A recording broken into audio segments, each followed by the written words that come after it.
الفاتحہ۔ لا حول ولا قوة الا باللہ العلی العظیم۔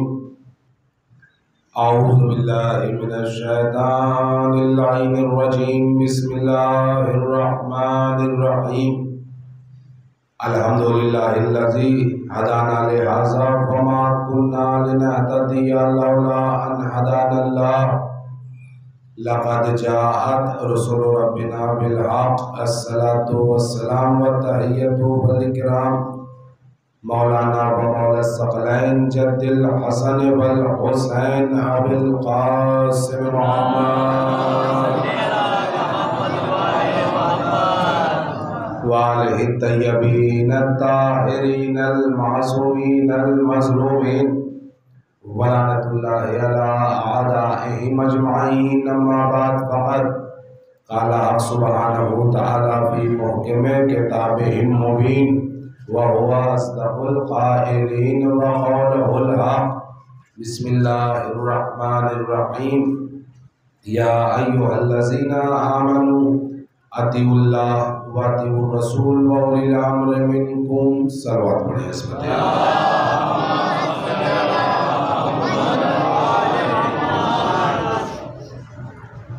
عزیزان ایمان، محبان اہل بیت، سوگواران سید الشہداء، ماتم داران مظلوم کربلا، مسلسل ذکر سید الشہداء آپ حضرات منعقد کر رہے ہیں، مسلسل اہل بیت اطہار علیہ السلام کا ذکر سن رہے ہیں، ان کی مصیبتوں کو یاد کر رہے ہیں، اور آنسوؤں کا نذرانہ امام کی خدمت میں، شہزادی عالمیان کی خدمت میں پیش کر رہے ہیں۔ یقیناً اس کا اجر شہزادی دیں گی۔ ہم دعائیں دے سکتے ہیں، لیکن جو اس کا اجر ہے وہ شہزادی کے سوا کوئی نہیں دے سکتا۔ بہت بڑا اجر ہے گریہ کرنا یا رونے جیسی صورت بنانا۔ مچھر کے پر کے برابر بھی اگر آنکھ نم ہو گئی ان کے غم کو یاد کر کے تو اس کا بہت بڑا اجر ہے، بہت بڑا ثواب ہے۔ اور میری کوشش یہ رہتی ہے کہ جب بھی کہیں بھی موقع ملتا ہے تو میں کچھ باتیں اپنے نوجوان بھائیوں کو، اپنے چھوٹے بھائیوں کو، بزرگ مجھ سے بہتر جانتے ہیں، پہنچانے کی کوشش کرتا ہوں ان کے اذہان عالیہ تک کہ یہ ثواب جس مجلس میں آپ شرکت کرتے ہیں، جس عزا کے فرش پر آپ آتے ہیں، یہ ایک ایسی بارگاہ ہے کہ جو جنت سے کم نہیں بلکہ جنت سے بہتر ہے۔ کیوں؟ اس لیے کہ اس عزا کے فرش پر جنت خود اتر کے آتی ہے، اس عزا کے فرش پر جنت خود آتی ہے، مالک جنت آتے ہیں اور جنت کی شہزادی آتی ہے، یعنی اہل جنت آتے ہیں، جنت جن کی جاگیر ہے وہ آتے ہیں، وہ ہستیاں آتی ہیں۔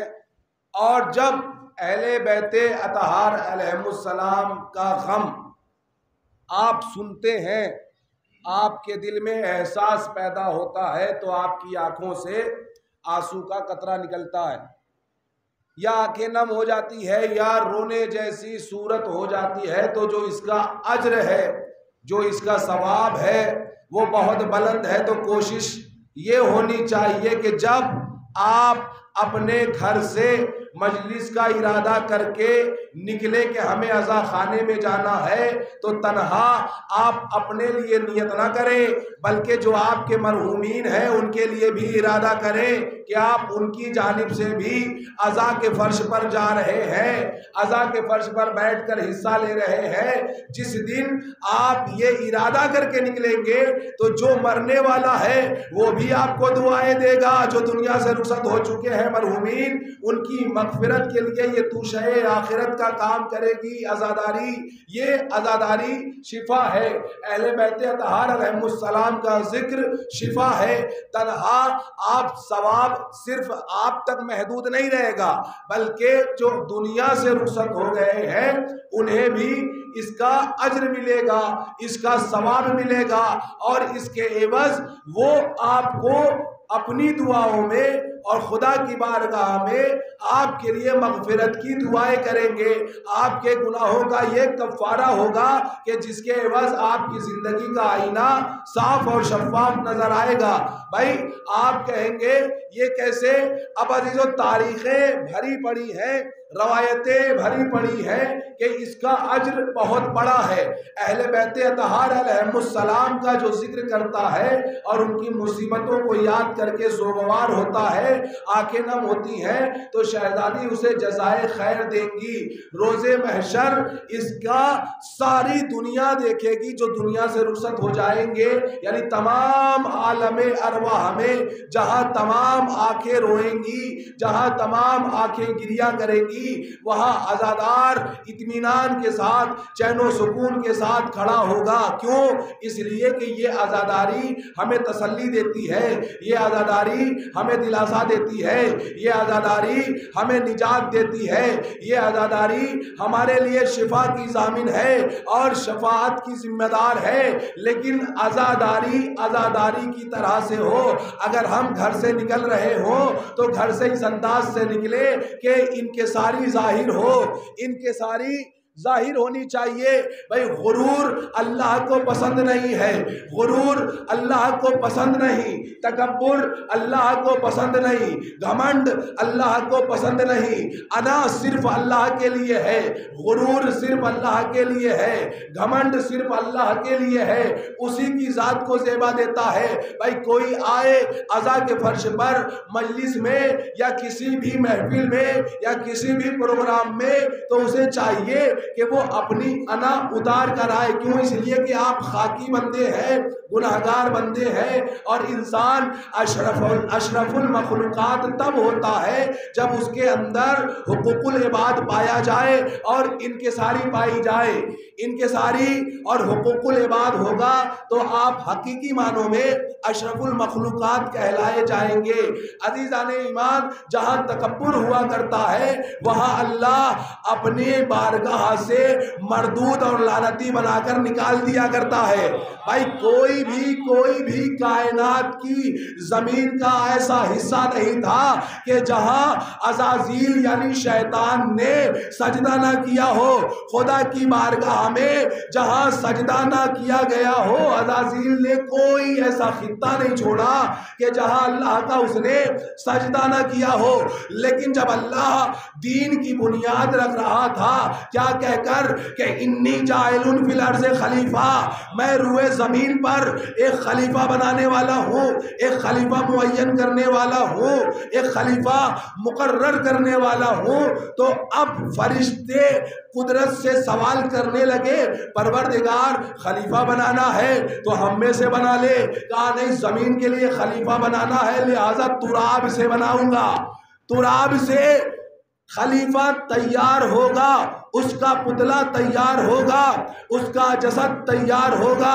لہذا فرشتوں کو حکم دیا کہ جائیں اور زمین پر جو مٹی ہے، جو خاک ہے وہ لے کر آئے۔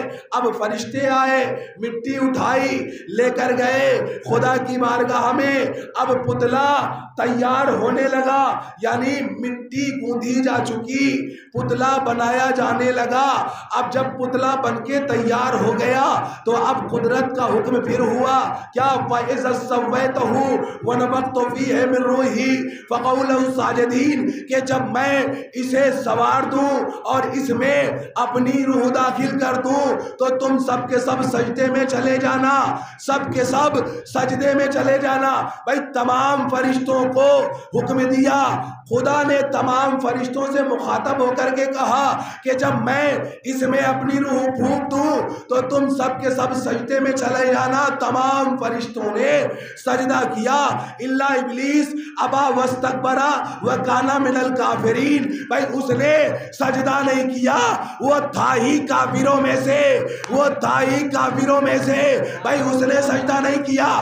اب جواب میں کیا کہتا ہے؟ قدرت نے جب سوال کر لیا کہ تو نے سجدہ کیوں نہیں کیا، تو نے سجدہ کیوں نہیں کیا، کس چیز نے تجھے منع کیا آدم کو سجدہ کرنے سے، جسے میں نے اپنے دونوں ہاتھوں سے بنایا، جسے میں نے اپنے دونوں ہاتھوں سے بنایا۔ اب قدرت وجود رکھتی نہیں ہے، اللہ وجود رکھتا نہیں ہے، بھائی اللہ جسمانیات رکھتا نہیں ہے۔ یہ دونوں ہاتھ آئے کہاں سے کہ جس کی طرف قدرت اشارہ کر رہی ہے کہ جسے میں نے بھائی لما خلقت بیدیا، کہ میں نے جسے دونوں ہاتھوں سے بنایا ہے، دونوں ہاتھوں سے بنایا ہے۔ تجھے کس چیز نے منع کیا آدم کو سجدہ کرنے سے، جسے میں نے اتنے پیار سے بنایا، اتنے لاڈ سے بنایا، اپنے ہاتھوں سے بنایا، اپنے دونوں ہاتھوں سے بنایا۔ تو اللہ نہ ہاتھ رکھتا ہے، نہ پیر رکھتا ہے، نہ جسم رکھتا ہے،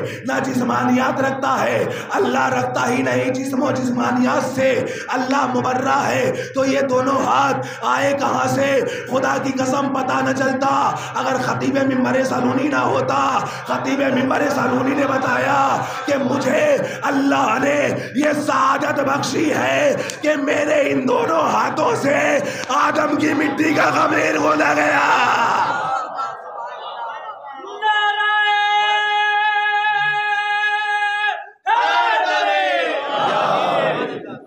کہ اللہ نے مجھے یہ سعادت بخشی کہ میرے ان دونوں ہاتھوں سے آدم کی مٹی کا خمیر گوندا گیا، پتلا بن کے تیار ہو گیا۔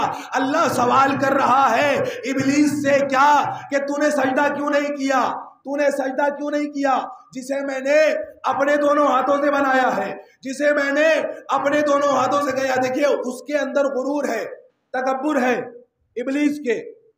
جواب میں کیا کہتا ہے؟ میری اطاعت میں فرق آتا ہے، میری عبادت میں فرق آتا ہے۔ جو پیشانی تیرے سامنے جھکی ہو وہ تیرے غیر کے سامنے کیسے جھکے؟ بھائی تو نے مجھے آگ سے بنایا، اسے مٹی سے بنایا۔ بھائی آگ افضل ہے اور مٹی مفضول ہے۔ اللہ نے کہا کہ تو نے میرے حکم کی نافرمانی کی ہے، تیرے اندر غرور آ گیا ہے، آج سے تو لعنتی ہے۔ قدرت یہ قانون بنا رہی ہے شیطان کو لعنتی قرار دے کر کہ جو بھی اللہ کی بارگاہ میں، اللہ کی بارگاہ میں جو بھی غرور کرتا ہے وہ خدا کی نگاہ میں چاہے کتنا بڑا بھی عبادت گزار ہو وہ لعنتی ہوا کرتا ہے۔ چاہے کتنا بھی بڑا عبادت گزار ہو، کتنا بھی بڑا عبادت گزار ہو، بھائی وہ مصلے پر پیشانی گھس گھس کر مر جائے، اگر غرور ہے، اگر تکبر ہے تو وہ خدا کی بارگاہ میں لعنتی ہے، لعنتی ہے۔ اب کہتا ہے شیطان کیا کہ میری اطاعت میں فرق آتا ہے، میری عبادت میں فرق آتا ہے۔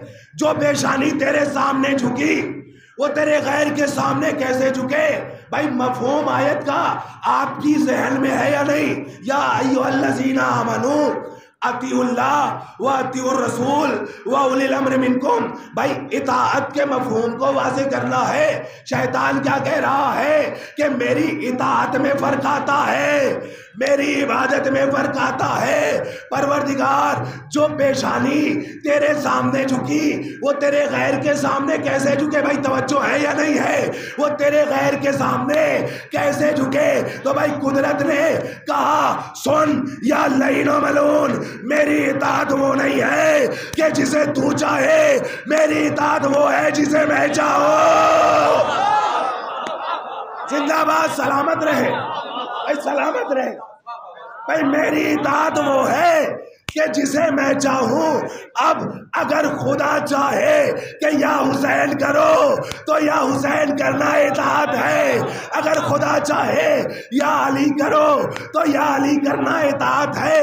اگر خدا چاہے حلال روزی کماؤ تو روزی کمانا اطاعت ہے. اگر خدا چاہے نماز پڑھو تو نماز پڑھنا اطاعت ہے.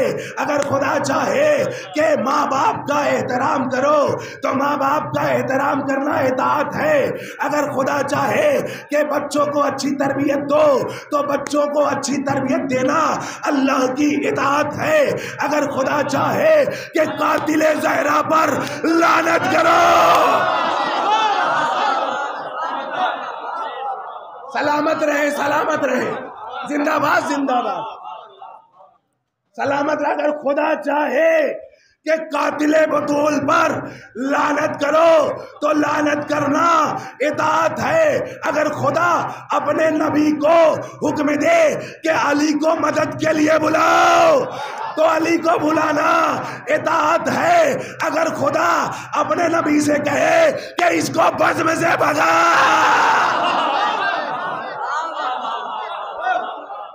تو بزم سے نکالنا اطاعت ہے. اب اگر خدا کہے کہ یہ صفا اور مروہ یہ صفا اور مروہ دو پہاڑیاں ہیں, ان پہاڑیوں کے درمیان دوڑو.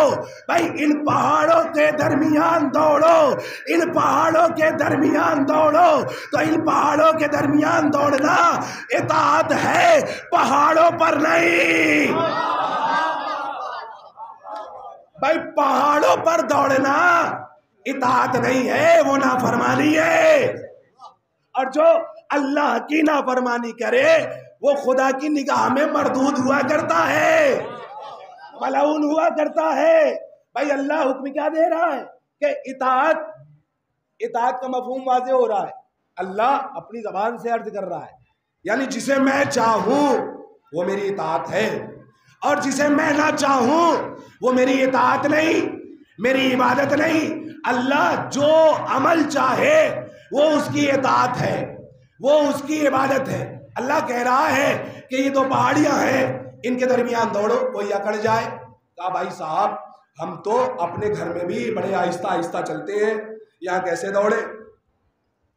یہ تو ہمارے گھر میں, ہم اپنے گھر میں بھی بڑے آہستہ آہستہ, ہم تو نازک مزاج ہیں, ہم کیسے دوڑے؟ ہم بڑے نازک مزاج ہیں. قدرت کہتی ہے وہ تمہارا گھر تھا, یہ ہمارا گھر ہے. بھائی وہ تمہارا گھر تھا, یہ ہمارا گھر ہے. بھائی اپنے گھر سے اگر ہماری بارگاہ میں آنا ہے تو ہمارے قانون کے اوپر عمل کرنا ہوگا, ہمارے قانون کے اوپر عمل کرنا ہوگا. یعنی تم اپنے گھر میں تکبر کرو ٹھیک ہے, لیکن خدا کی بارگاہ میں اگر تم نے تکبر کیا تو مردود کہلاؤ گے, لعنتی کہلاؤ گے. بھائی کسی کو نیچا دکھانا یہ اللہ کے قانون کے خلاف ہے. بھائی اللہ عزتیں دیتا ہے, اللہ شرف دیتا ہے, اللہ فضیلت دیتا ہے. کیا کہ میری اطاعت کرو جس طرح سے اطاعت کرنے کا حق ہے. پروردگار سے سوال ہے, پروردگار تیری اطاعت کیسے کرے, تیری عبادت کیسے کرے؟ کہا ایسے نہ کرنا جیسے ابلیس نے کی ہے. بھائی جیسے ابلیس نے اطاعت کی, عبادت کی, ایسے نہ کرنا. بھائی کہاں ہے آپ؟ جس طرح سے ابلیس نے اطاعت کی, عبادت کی, ایسے نہ کرنا. بھائی عبادت صفوں میں رہ کر کس کی؟ فرشتوں کی کر رہا تھا. کون ہے؟ بھائی قدرہ نے کیا کہا کہ وہ کانا من الکافرین. بھائی وہ کافروں میں سے تھا, وہ کافروں میں سے تھا. ابھی تو حضرت آدم کا پتلا تیار ہوا ہے, ابھی حضرت آدم بنے ہیں, ابھی حضرت آدم کی اطاعت کا حکم دیا جا رہا ہے, ابھی سجدے کا حکم دیا جا رہا ہے, ابھی حضرت آدم کا پتلا بنا ہے. اور خدا کہہ رہا ہے کہ وہ کانا من الکافرین, یہ تھا ہی کافروں میں سے. تو بھائی یہ کافر آئے کہاں سے؟ تو کافر آئے کہاں سے؟ تو قدرت نے بتایا کہ قوم جنات میں سے یہ تھا. بھائی یہ جناتوں میں سے تھا کہ جو خدا کی نافرمانی کیا کرتے تھے، خدا کی اطاعت نہیں کرتے تھے، لیکن جب جناتوں کے اوپر عذاب نازل ہوا، سارے جنات ختم ہو گئے، تو یہ ابلیس چھوٹا تھا بھائی، بچے جیسا تھا۔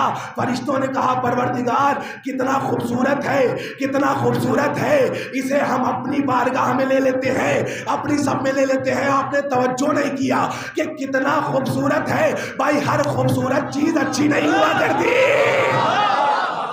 بھائی، سلامت رہے، آپ کے سننے کو سلام ہے بھائی، ہر خوبصورت چیز یعنی دھوکہ کبھی کبھی خوبصورت ہوا کرتا ہے، کبھی کبھی دھوکہ خوبصورت چیز سے ملا کرتا ہے بھائی، خوبصورت چیز دھوکہ دیا کرتی ہے، کہا یہ بہت کمسن ہے اور اس کے والدین ہیں نہیں، اسے اپنی بارگاہ میں رکھ لیتے ہیں، اسے اپنی بارگاہ میں رکھ لیتے ہیں، اسے اطاعت کا سلیقہ سکھائیں گے، عبادت کا سلیقہ سکھائیں گے، اور اب خدا کی بارگاہ میں وہ رہ رہا ہے، فرشتوں کی صفوں میں رہ رہا ہے، اطاعت ایسی کر رہا ہے کہ جو کچھ بھی فرشتے اس سے چاہتے ہیں وہ فرشتوں کے حق میں دعا کرتا ہے، فرشتوں کے حق میں وہ دعا پوری ہو جاتی ہے۔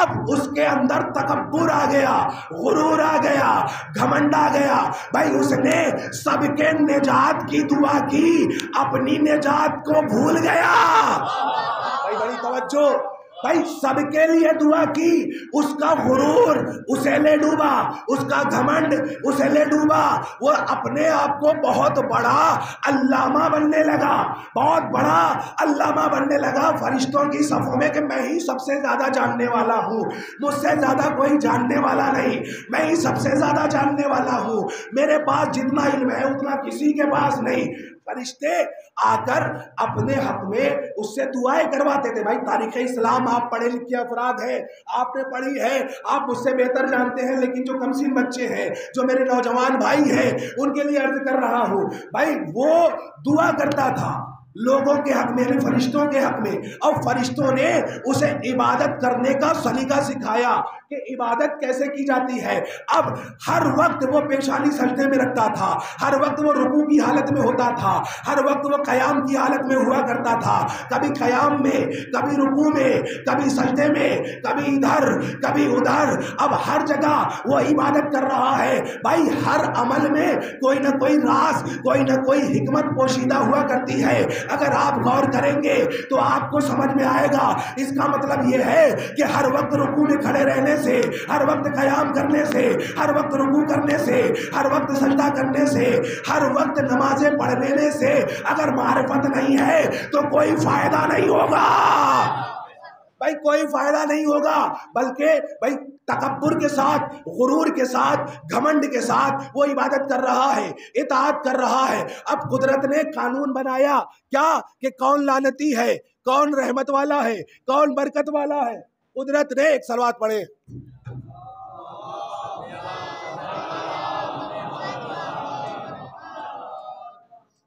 قدرت نے قانون بنایا کہ کون فائدے میں ہے اور کون نقصان میں ہے۔ آدم کا پتلا بن کے تیار ہوا، اللہ نے اپنی روح پھونکی آدم کے پتلے میں، ادھر جیسے ہی روح داخل ہوئی فرشتوں نے سجدہ کیا۔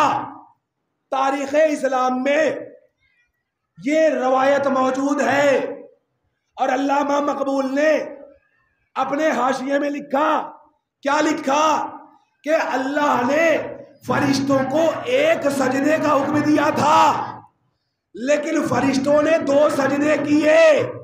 بھائی بڑی توجہ، فرشتوں کو ایک سجدے کا حکم ہے، ہم جو نماز میں سجدہ کرتے ہیں یہ اس کے بعد سے 2 سجدے انجام پائے، یعنی 2 سجدے ہمارے لیے، اللہ کے لیے، اللہ کی بارگاہ میں جو ہم کرتے ہیں یہ فرشتوں کی سنت ہے۔ پہلا سجدہ اللہ کے امر کے لیے ہے، اللہ کے حکم کے لیے ہے، اور دوسرا سجدہ شکرن ہے، تعظیمن ہے، جو کیا جاتا ہے۔ اب عزیزان ایمان، علامہ مقبول نے لکھا کہ ادھر فرشتوں نے سجدہ کیا، ابلیس نے سجدہ نہیں کیا۔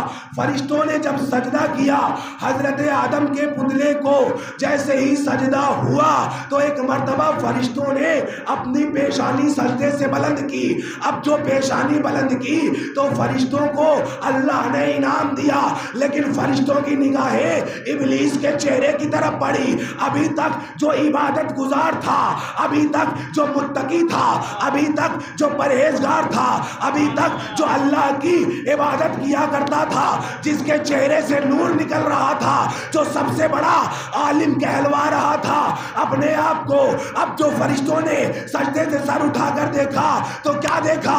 اس کے چہرے کی رنگت ہی بدل گئی, اس کے چہرے کی نورانیت ہی چلی گئی. بھائی چہرے پہ لعنت کی پھٹکار پڑنے لگی, لعنت کی پھٹکار پڑنے لگی. میں کہوں گا پروردگار یہ کیا ہوا؟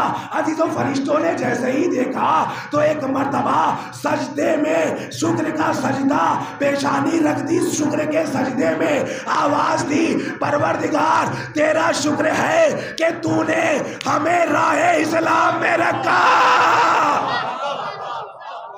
پروردگار تیرا شکر ہے کہ تو نے ہمیں راہ اسلام میں رکھا. پروردگار تیرا شکر ہے. بھائی یہ سجدہ کس کو کرا رہا ہے؟ تراب کو, تراب کو, تراب کو سجدہ ہو رہا ہے. تراب کہتے ہیں مٹی کو, تراب کہتے ہیں مٹی کو. اللہ کیا کہہ رہا ہے؟ انی جاعل فی الارض خلیفہ, میں روئے زمین پر ایک خلیفہ مقرر کرنے والا ہوں. بھائی یہ خلافت کا اعلان ہو رہا ہے, حضرت آدم کی خلافت کا, حضرت آدم کی خلافت کا اعلان جب ہوا تو سب نے اقرار کیا, ابلیس نے انکار کیا, ابلیس نے انکار کیا. اب جو انکار کیا تو اللہ نے اس کے گلے میں لعنت کا توق ڈال دیا, لعنت کا توق ڈال کر بتایا کہ بھائی جب تراب کی خلافت کا انکار کیا تو اللہ نے اسے جنت سے نکال دیا. تو جو ابو تراب کی خلافت کا انکار کرے وہ جنت میں کیسے جا سکتا؟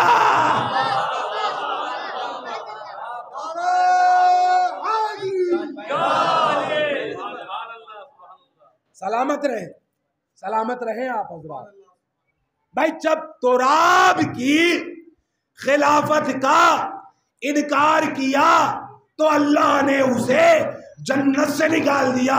نکل جا مردود میری بارگاہ سے, نکل جا یہاں سے, میری بارگاہ سے جنت سے نکال دیا گیا. تو آج کا یہ ملا کس سوچ میں ہے؟ بھائی کس سوچ میں ڈوبا ہوا ہے؟ سوچتا ہے کہ میں علی کو چھوڑ کر جنت میں چلا جاؤں گا. بھائی خدیر بھول گیا ہے. خدیر میں رسول نے کیا کہا؟ من کنتو مولا ہو فہذا علی مولا, میں جس کا مولا اس کے یہ علی مولا. بھائی یہ لفظ کنتو تاریخ میں, تاریخ نے ایک جملہ لکھا کہ من کنتو کا کنتو 3 جگہوں پر استعمال ہوا. حدیث قدسی میں اللہ نے پہلے اپنے لیے استعمال کیا کیا؟ کنتو کنزم مخفیہ, میں چھپا ہوا خزانہ تھا, میں نے چاہا کہ میں پہچانا جاؤں تو اے محمد میں نے تمہیں خلق کر دیا. میں نے چاہا کہ میں پہچانا جاؤں تو اے علی میں نے تمہیں خلق کر دیا. میں نے چاہا کہ میں پہچانا جاؤں تو میں نے اہل بیت اطہار کو خلق کر دیا. بھائی کنتو کنزم مخفیہ, پہلا کنتو اللہ نے اپنے لیے استعمال کیا. اب دوسرا کنتو نبی نے اپنے لیے استعمال کیا. کیا؟ کنتو نبیہ آدمہ بین الماء والتین, کہ میں اس وقت بھی نبی تھا کہ جب حضرت آدم پانی اور مٹی کے درمیان تھا. جب حضرت آدم پانی اور مٹی کے درمیان تھے میں اس وقت بھی نبی تھا. تیسرا کنتو غدیر کے میدان میں علی کے لیے استعمال ہوا. من کنتو مولا فہذا علی المولا, یعنی آپ سمجھے پہلے کنتو سے مراد لا الہ الا اللہ, دوسرے کنتو سے مراد محمد الرسول اللہ, اور تیسرے کنتو سے مراد علی ولی اللہ.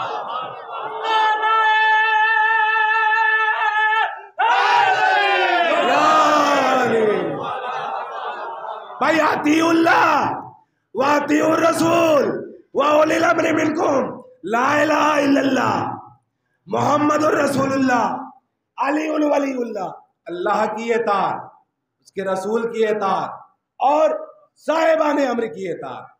بھائی اطاعت کی جا رہی ہے، عبادت کی جا رہی ہے اللہ کی، اور جو ان کی نافرمانی کرے وہ قیامت تک کے لیے لعنتی رہے گا۔ بھائی بڑی سے بڑی طاقت اسے بچا نہیں سکتی، وہ چاہے بڑی سے بڑی غار میں جا کر پناہ لے لے، کہیں بھی چھپ جائے، اسے پناہ ملنے والی نہیں ہے، پناہ اسے ملنے والی نہیں ہے۔ وہ کہیں بھی چلا جائے، دنیا کے کسی بھی کونے میں چلا جائے، وہ لعنتی رہے گا۔ لعنت اپنا مستحق ڈھونڈ لیا کرتی ہے، لعنت آپ کرتے ہیں تو لعنت اپنا مستحق تلاش کر لیتی ہے کہ لعنتی کون ہے۔ اب آپ جب بھی اللہ کی اطاعت کریں تو آپ دیکھیں کہ اللہ آپ سے کیا چاہ رہا ہے، اللہ کی کیا مرضی ہے۔ اللہ اطاعت کے مفہوم کو واضح کر رہا ہے کہ اطاعت کہتے کسے ہیں، عبادت کہتے کسے ہیں، اطاعت کا مفہوم کیا ہے، اللہ بتا رہا ہے۔ یعنی ہر وہ عمل جسے اللہ چاہے وہ اس کی اطاعت ہے، اور جسے اللہ نہ چاہے وہ اس کی اطاعت نہیں، وہ اس کی عبادت نہیں۔ ہر عمل اللہ کی اطاعت ہے، جو وہ چاہتا ہے۔ اب اللہ نے حضرت آدم کا پتلا بنا لیا، روح پھونک دی گئی، اور پنجتن پاک علیہم السلام کے اسماء حضرت آدم نے سنا دیے، تعارف ہو گیا۔ شیطان کو اللہ نے اپنی بارگاہ سے نکال دیا، کیا کہہ کر؟ نکل جا مردود میری بارگاہ سے، نکل جا مردود میری بارگاہ سے۔ بھائی شیطان جنت سے نکلا، بھائی کون سی ایسی کائنات میں جگہ نہیں ہے کہ جہاں اللہ موجود نہیں؟ بھائی پوری کائنات میں اللہ موجود ہے، اور انسان کی شہرگ حیات سے زیادہ تر قریب اللہ ہے۔ اللہ پوری کائنات میں ہے، جہاں اللہ ہوگا وہاں اس کی بارگاہ ہوگی۔ بھائی ہوگی یا نہیں ہوگی؟ وہاں اس کی بارگاہ ہوگی، جہاں اللہ ہے وہاں اس کی بارگاہ ہے۔ اب ہے تو شیطان اسی دنیا میں، اللہ کہہ رہا ہے نکل جا میری بارگاہ سے۔ بھائی توجہ کر رہے ہیں آپ؟ اللہ کہہ رہا ہے کہ نکل جا میری بارگاہ سے۔ بھائی شیطان تو ہے نا اسی دنیا میں، ہر دن بہکاتا رہتا ہے۔ بھائی کبھی کسی نمازی کو نمازی سے لڑا دیتا ہے، بھائی کسی مسلمان کو مسلمان سے لڑا دیتا ہے، بھائی کبھی کسی بیوی کو اپنے شوہر سے لڑا دیتا ہے، کبھی کسی بیٹے کو اپنے باپ سے لڑا دیتا ہے، کبھی ماں باپ کو دادا دادی سے لڑا دیتا ہے، کبھی گھر کے اندر فساد برپا کر دیتا ہے، کبھی گھر کے اندر کے ماحول کو خراب کر دیتا ہے۔ بھائی شیطان تو ہے نا اسی دنیا میں، اسی گھر میں، اسی دنیا میں ہر جگہ شیطان موجود ہے۔ بھائی وہ وسوسے ڈال رہا ہے، وسوسے پیدا کر رہا ہے، انسان کو گمراہ کر رہا ہے۔ اس نے وعدہ کیا ہے کیا کہ میں تیرے بندوں کو بہکاؤں گا، تیرے بندوں کو بہکاؤں گا۔ بھائی قیامت تک کی مہلت مانگی ہے کہ تیرے بندوں کو بہکاؤں گا، لیکن قدرت نے بھی اسے یہ کہہ کر چھوڑ دی قیامت تک کی کہ جا، جو شیطان کی سنت پر عمل کرنے والے ہوں گے وہ بہک جائیں گے، اور جو ابو تراب کی خلافت میں ہوں گے، اطاعت کرنے والے ہوں گے، اتباع کرنے والے ہوں گے، تو انہیں قیامت تک بہکانے کی کوشش کرتا رہے گا، لیکن وہ اپنے عمل سے، وہ اپنے کام سے، اللہ کی اطاعت سے، اللہ کی عبادت سے پیچھے نہیں ہٹیں گے۔ بھائی ہم نے تاریخ میں بہت سے انبیاء دیکھے کہ جنہیں بہکانے کی کوشش کی گئی لیکن بہکے نہیں، بلکہ لاحول پڑھ کے شیطان کو دور بھگایا گیا۔ یہاں تک کہ پیغمبروں کی بیوی بیویوں کے قریب آیا اور آنے کے بعد کہتا ہے کہ آپ کا شوہر آپ کے بیٹے کو قتل کرنے کے ارادے سے جا رہا ہے، اسے جلدی روک لیجئے۔ بھائی نبی کی بیوی کو بہکانے کی کوشش کر رہا ہے شیطان، اور کس روپ میں آیا، کس صورت میں آیا؟ بھائی علمی لباس میں آیا، علمی کردار میں آیا، علمی صورت میں آیا، بھائی چہرے پر داڑھی رکھ کر آیا۔ اس کا مطلب یہ ہے کہ ہر داڑھی رکھنے والا مسلمان صاحب ایمان نہیں ہوتا۔ بھائی ضروری نہیں ہے کہ جس کے چہرے پر داڑھی ہو وہ شریف ہو، یہ ضروری نہیں ہے کہ اسلامی لباس پہن رکھا ہے تو وہ صاحب شریعت ہو۔ صاحب شریعت یعنی وہ شریعت کا جاننے والا ہو، وہ مسئلہ مسائل جاننے والا ہو۔ یہ بھی ہو سکتا ہے کہ علم کے لبادے میں کوئی شیطان ہو کہ جو معاشرے کو گندا کرنے کی کوشش کر رہا ہو، جو معاشرے کو گندا کرنے کی کوشش کر رہا ہو۔ اس کا مطلب یہ ہے کہ جب بھی کبھی دھوکہ کھایا جاتا ہے تو اپنی صورت والوں سے کھایا جاتا ہے، یعنی جب بھی کبھی انسان کو دھوکہ ملتا ہے تو انسان ہمدرد بن کے آتا ہے اور دھوکہ دے کے چلا جاتا ہے۔ بھائی تاریخ اسلام پڑھیں آپ، جب تلک فائدہ حاصل ہو رہا تھا تب تلک نبی کی بزم میں تھے، جہاں شمع رسالت خاموش ہوئی نبی کا جنازہ چھوڑ کر بزم سقیفہ میں چلے گئے۔ صلوات پڑھے عظمت آل محمد۔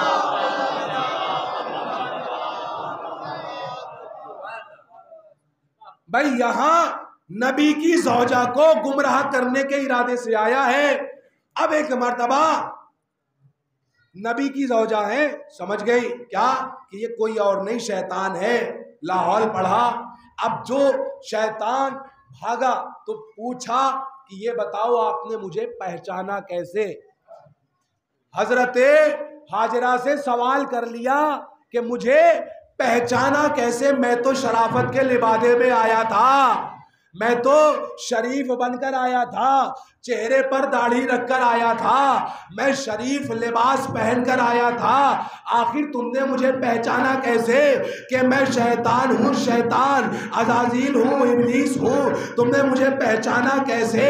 تو عجب نہیں ہاجرہ نے آواز دی ہو کہ جو نبی کی زوجہ کو گھر سے باہر نکلنے کی دعوت دے وہ سب کچھ ہو سکتا ہے، انسان نہیں ہو سکتا۔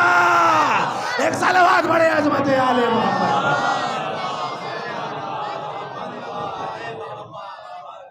بھائی آپ دیکھیں کہ نبی کی زوجہ گھر کی زینت ہوا کرتی ہے، یعنی یہ بھی دیکھیے اگر ہم غور کریں ہر جملے پر، ہر پوائنٹ پر، تو ہمیں ایک حکمت ملے گی، ایک سیرت ملے گی۔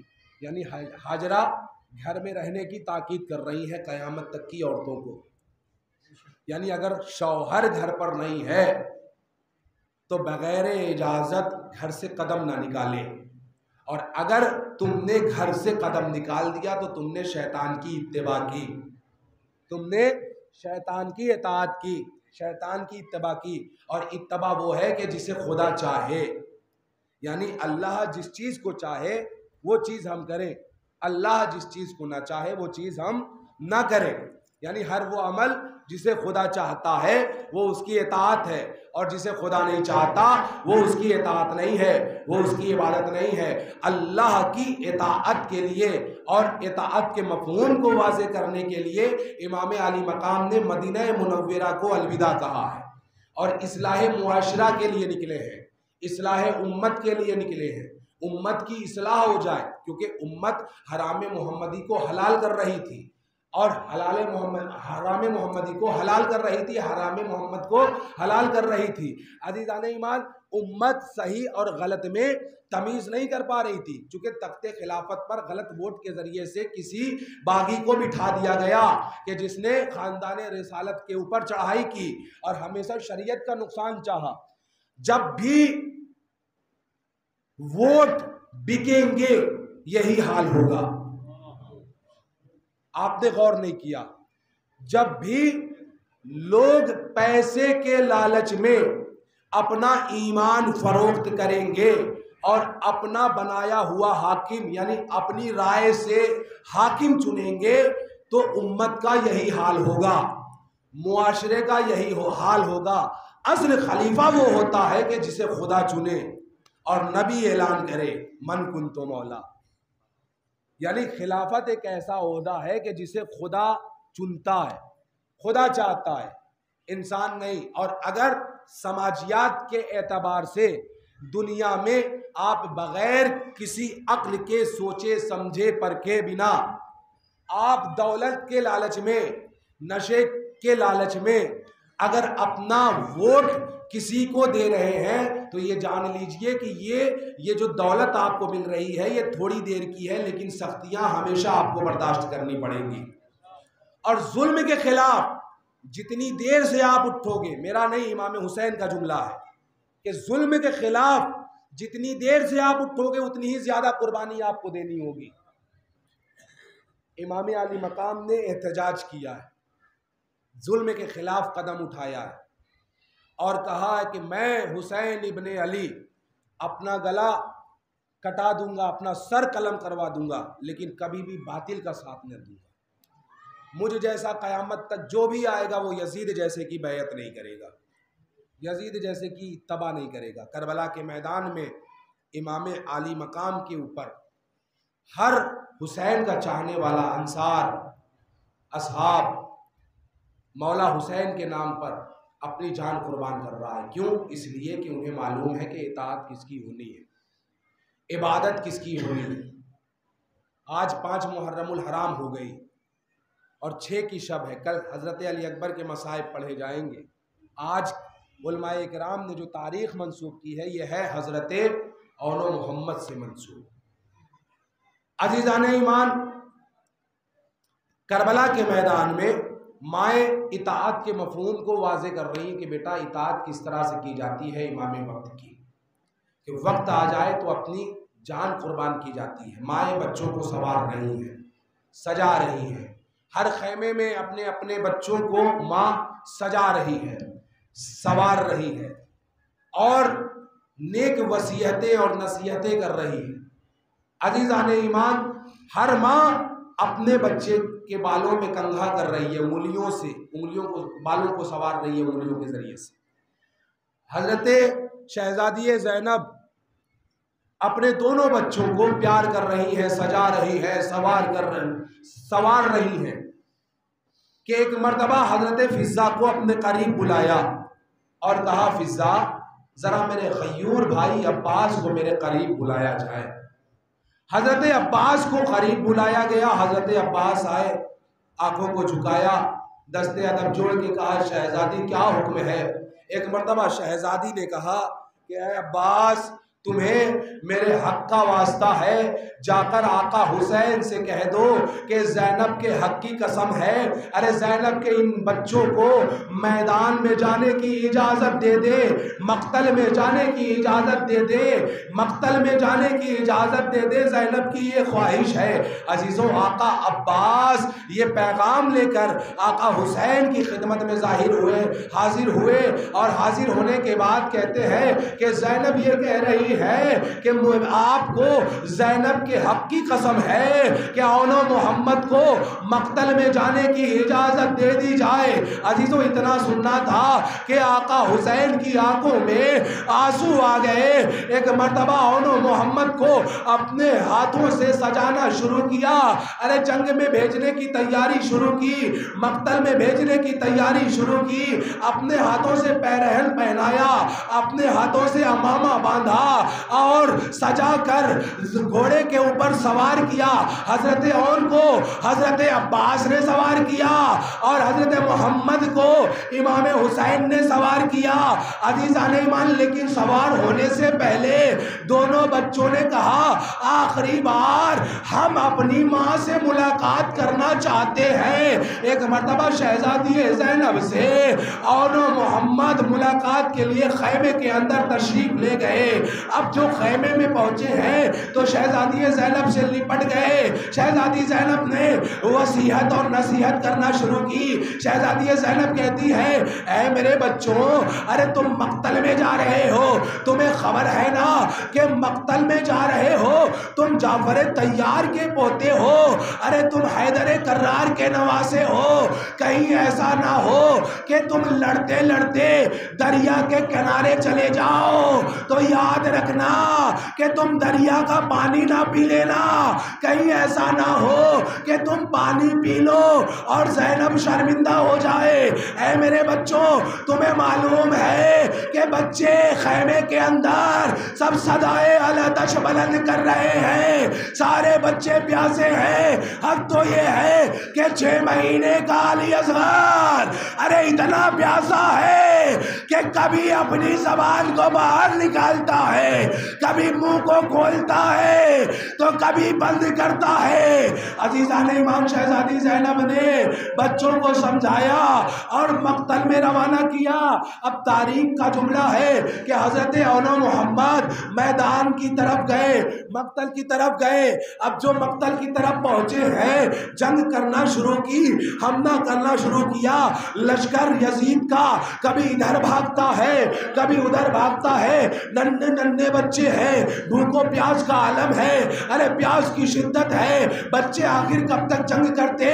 عزیزان ایمان، جنگ کرتے کرتے ایک مرتبہ بچوں نے دریا کے اوپر قبضہ کیا۔ اب جو دریا کے اوپر قبضہ کیا اور دریا پر ٹھنڈی ٹھنڈی ہوا محسوس کی تو ایک مرتبہ حضرت اون نے محمد کو دیکھا اور محمد نے اون کو دیکھا، ارے دونوں بھائی نے ایک دوسرے کو دیکھا، بے ساختہ کہا اے بھیا کاش سکینہ کی مشکلیں آتے تو سکینہ پیاسی نہ رہتی۔ جزاکم اللہ، خدا آپ کو کوئی غم نہ دے، آپ کی آوازیں گریہ بلند ہے، خدا آپ کو کوئی غم نہ دے سوائے غم مظلوم کربلا کے۔ اللہ اکبر۔ عزیزوں، ادھر حملے پہ حملہ ہو رہا ہے، ادھر یزید کے لشکر نے آپس میں یہ رائے کی کہ بھئی یہ جعفر طیار کے پوتے ہیں، حیدر کرار کے نواسے ہیں، خون بنی ہاشم ان کے اندر رواں دوا ہے، یہ بچے اس طرح سے قابو میں نہیں آئیں گے، ان کے اوپر اچانک سے حملہ کیا جائے۔ تاریخ نے منظر کھینچا کہ لشکر یزید نے اب جو حملہ کیا تو ایک ساتھ حملہ کیا، ارے زینب کے یہ لاڈلے ڈر گئے، آدھا میں گر گئے۔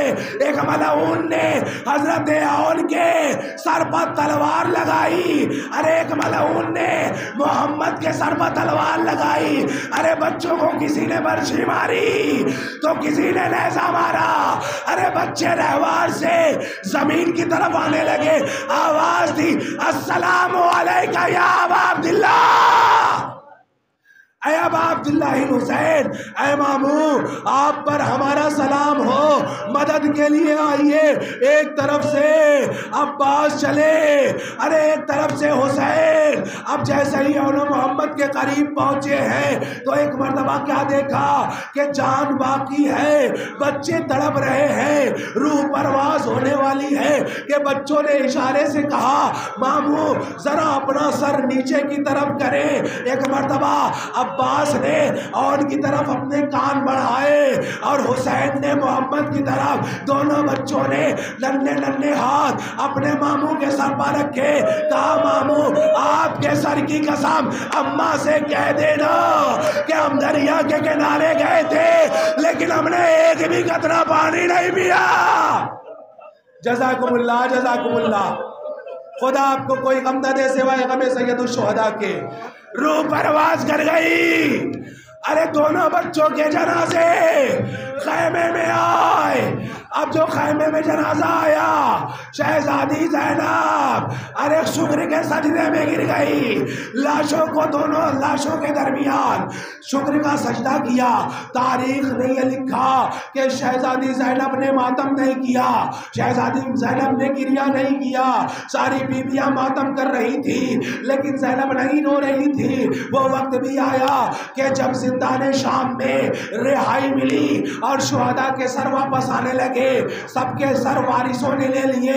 حضرت اولو محمد کا سر جب آیا تو ایک مرتبہ سر دینے والے نے کہا کہ کیا ان سروں کا کوئی وارث نہیں ہے؟ ارے کیا ان بچوں کی ماں مر گئی ہے؟ ارے فضہ نے تڑپ کر کہا ایسا نہ کہو، ارے ان بچوں کی ماں زندہ ہے.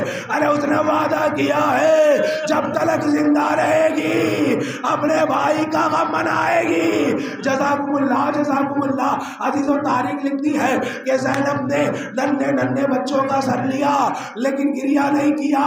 کربلا گئی، گریہ نہیں کیا، اپنے بھائی کو روئی. تاریخ نے لکھا کہ جب مدینے پہنچی ہے تو مدینے پہنچنے کے بعد ارے اپنے حجرے میں پہنچی. اپنے حجرے میں جا کر دیکھا کہ اولو محمد کا ننھا مصلی ہے، ارے ننھا بستر ہے. ایک مرتبہ ماں تھی، ارے ماں کا کلیجہ مچلا، ماں کی مامتا تڑپی. ارے سر و سینہ پیٹ کر زینب نے آواز دی اے میرے اولو محمد، یہ ماں تم سے شرمندہ ہے، اب یہ ماں تمہارا غم منائے گی، تم پر آنسو بہائے گی. میرے بچوں مجھے معاف کرنا، میں تم پر آنسو نہ بہا سکی. انا للہ و انا الیہ راجعون. رضا بقضائہ و تسلیما لامرہ وسیعلم الذین ظلموا ایهم ينقلبون. بار الہ تجھے محمد وآل محمد کا واسطہ ہماری اس عبادت کو قبول فرما. بار الہ تجھے محمد وآل محمد کا واسطہ جتنے بھی مومنین اس عزا کے فرش پر تشریف فرما ہے، جو بھی مومنین اس مجلس کو سن رہے ہیں، جو بھی میری مائیں بہنیں اس مجلس کو سن رہی ہیں، پروردگار ان کی جو بھی مشکلیں ہیں ان کی تمام مشکلوں کو آسان کر دے. پروردگار تجھے محمد وآل محمد کا واسطہ ہے جتنے بھی عزادار یہاں تشریف فرما ہے انہیں زیارت کربلا سے مشرف فرما. پروردگار تجھے محمد وآل محمد کا واسطہ ہے جتنے بھی نوجوان، جتنے بھی بزرگ، جتنے بھی حاضرین اس عزا کے فرش پر ہیں انہیں تمام تر آفات و بلیات و جناتی اثرات سے محفوظ فرما. پروردگار تجھے محمد وآل محمد کا واسطہ ہے ہمیں زیادہ سے زیادہ عزاداری سید الشہداء کرنے کی توفیق عنایت فرما. پروردگار تجھے محمد وآل محمد کا واسطہ ہے ہمیں عزاداری جس انداز سے کرنی چاہیے، جو اس کا حق ہے، ہمیں ویسے ہی عزاداری برپا کرنے کی توفیق عنایت فرما. پروردگار تجھے محمد وآل محمد کا واسطہ ہے امام زمانہ کے ظہور میں تاجیل فرما اور ہمیں ان کے اعمال و انصار میں شمار فرما. ربنا تقبل منا انک انت السمیع العلیم برحمتک یا ارحم الراحمین. ماتم حسین.